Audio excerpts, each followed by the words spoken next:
hidup di dunia dan mengalami hari kiamat ini?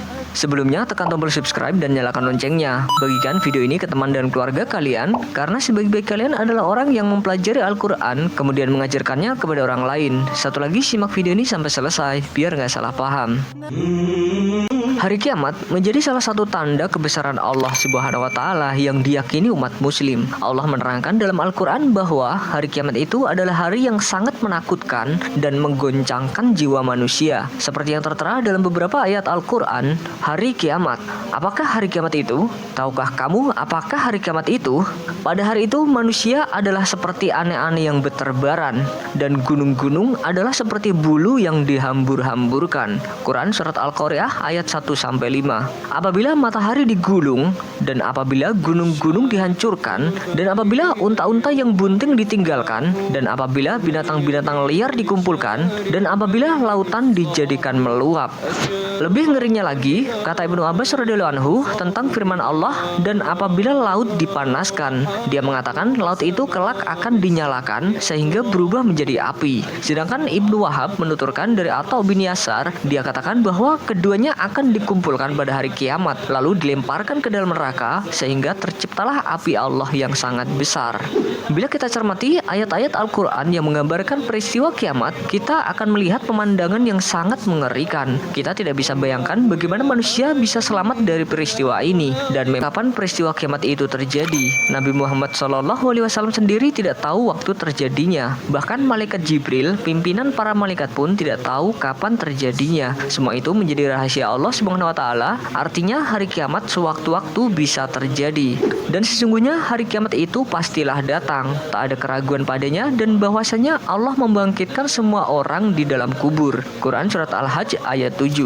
Namun begitu, umat yang bagaimana yang akan mengalami peristiwa kiamat itu bisa diketahui dari informasi-informasi akurat dari Nabi SAW. Bahkan Al-Quran juga mengisyaratkan akan umat manusia yang akan mengalami kiamat itu. Di antara perlindungan yang Allah berikan kepada orang yang beriman, Allah menjauhkan mereka sehingga tidak menjumpai kedahsyatan hari kiamat. Sementara mereka yang menjumpai peristiwa kiamat besar hanya manusia kafir yang kehidupan dan karakternya paling jelek. Dari Abdullah bin Amr bin As radhiyallahu anhu bahwa Rasulullah SAW menceritakan keadaan orang-orang yang beriman hingga akhir zaman. Kemudian beliau bersabda, kemudian Allah mengirim angin seperti semerbak minyak wangi, sangat lembut rasanya seperti menyentuh sutra. Tidak ada satupun jiwa yang di dalam hatinya terselip iman sebesar biji, kecuali angin itu akan mematikannya. Kemudian tinggal tersisa manusia-manusia paling jelek. Di tengah merekalah kiamat terjadi. Hadis riwayat Muslim. Hadis dari Nawas bin Sam'an radhiyallahu anhu. Dalam hadis panjang, Rasulullah SAW menceritakan tentang Dajjal dan turunnya Nabi Isa alaihissalam. Di akhir hadis, beliau bersabda, setelah mereka hidup penuh gelimang dunia, Allah mengirim angin lembut. Angin itu melewati ketiak-ketiak mereka dan membawa ruh setiap mukmin dan setiap muslim, hingga yang tersisa adalah manusia terjelek. Mereka melakukan hubungan badan layaknya himar. Di tengah merekalah kiamat terjadi. Hadis riwayat Muslim. Peristiwa hari kiamat hanya akan menimpa manusia yang buruk dan jelek akhlaknya. Manusia yang bisa melihat kiamat adalah seburuk-buruknya manusia yang hidupnya penuh kezaliman, dan Allah Subhanahu wa Ta'ala berfirman, Allah akan membalas olok-olokan mereka dan membiarkan mereka terombang-ambing dalam kesesatan mereka. Quran Surat Al-Baqarah ayat 15. Yang dimaksud Allah dalam ayat ini adalah mereka manusia yang mengalami kedatangan hari kiamat. Allah Subhanahu wa Ta'ala berfirman, katakanlah, barang siapa yang berada di dalam kesesatan, maka biarlah Tuhan yang Maha Pemurah memperpanjang tempo baginya, sehingga apabila mereka telah melihat apa yang diancamkan kepadanya, baik siksa maupun kiamat, maka mereka akan mengetahui siapa yang lebih jelek kedudukannya dan lebih lemah penolong-penolongnya. Quran Surat Maryam ayat 75. Mereka itu orang-orang yang akan mengalami kiamat, yaitu orang-orang yang hidup serba berkecukupan dengan rizki yang melimpah ruah. Allah berfirman, katakanlah, apakah akan kami beritahukan kepadamu tentang orang-orang yang paling merugi perbuatannya, yaitu yaitu orang-orang yang telah sia-sia perbuatannya dalam kehidupan dunia ini, sedangkan mereka menyangka bahwa mereka berbuat sebaik-baiknya. Quran Surat Al-Kahfi ayat 103-104. Mereka itu telah disebutkan oleh Rasulullah SAW sebagai generasi manusia terburuk di sisi Allah. Mereka lebih rendah dari binatang sekalipun. Allah telah memberikan anugerah yang banyak kepada mereka hingga mereka hidup berkecukupan. Tetapi kemapanan dalam kehidupan itu tidak membuat mereka bersyukur. Mereka mengingkari kenikmatan-kenikmatan tersebut dengan banyak melakukan maksiat dan kekufuran. Abu Hurairah menuturkan, Rasulullah SAW bersabda, sesungguhnya Allah akan menghembuskan angin yang sangat lembut, selembut sutra dari arah Yaman. Ia tidak akan melewati seseorang yang di dalam hatinya terdapat seberat biji-bijian atau seberat biji sawi dari keimanan, kecuali Allah akan mewafatkannya. Hadis riwayat Muslim.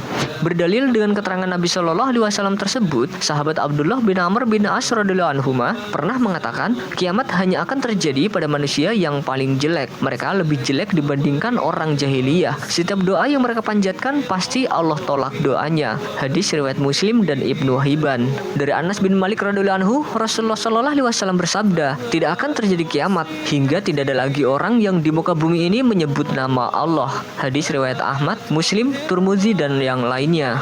Dari sekian banyak golongan dari umat Nabi Muhammad SAW, ada suatu golongan yang disebut sebagai hamba paling buruk pada hari kiamat. Hamba yang paling buruk pada hari kiamat adalah pemimpin yang menyeleweng atau aniaya lagi rusak akalnya. Pemimpin yang melakukan penyelewengan tentu sedang tidak beriman kepada Allah, sebab jika ia masih memiliki iman, ia tak akan menyeleweng dengan berbagai hal yang dilarang oleh agama.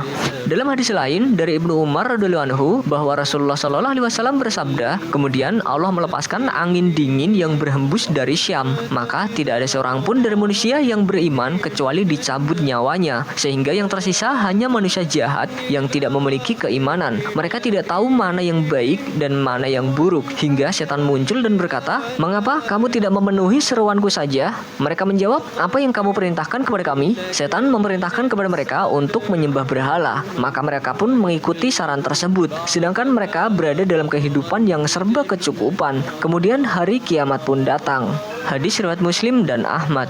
Karena adanya berbagai peristiwa yang mengerikan itu, Allah menyayangi siapa saja yang dalam hatinya ada keimanan meskipun sebesar biji sawi untuk tidak menyaksikan peristiwa demi peristiwa tersebut dengan mata kepala mereka. Yang berhak menyaksikannya hanyalah orang yang tidak memiliki keimanan sedikit pun dalam hatinya. Hati mereka telah diresapi dengan kesyirikan dan kemaksiatan serta penyembahan kepada berhala. Setan telah mengalir dalam diri mereka seperti aliran darah dalam urat.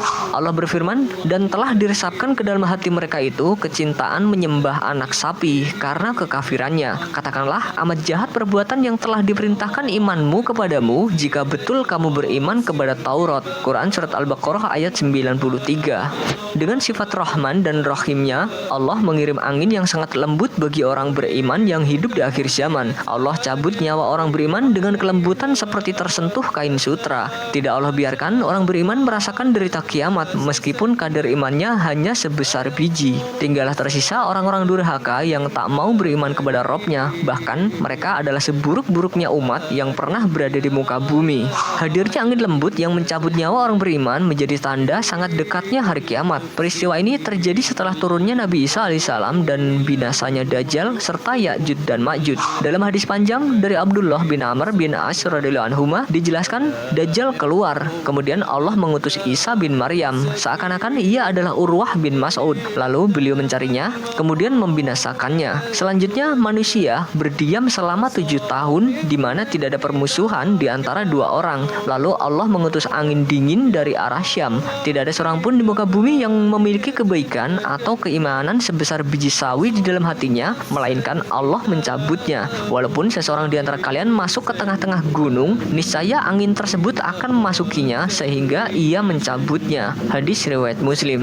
Dari hadis ini dapat diketahui sifat-sifat orang yang mengalami kiamat, bagaimana Allah memberikan kenikmatan yang melimpah ruah kepada mereka dan orang-orang beriman semuanya dimatikan walaupun kadar keimanannya hanya sedikit. Hal tersebut merupakan keagungan rahmat dan bersih dari segala jenis kehidupan. Begitu juga dengan Mekah dan Madinah akan dibersihkan dari orang-orang fasik, munafik dan kafir, baik laki-laki maupun perempuan.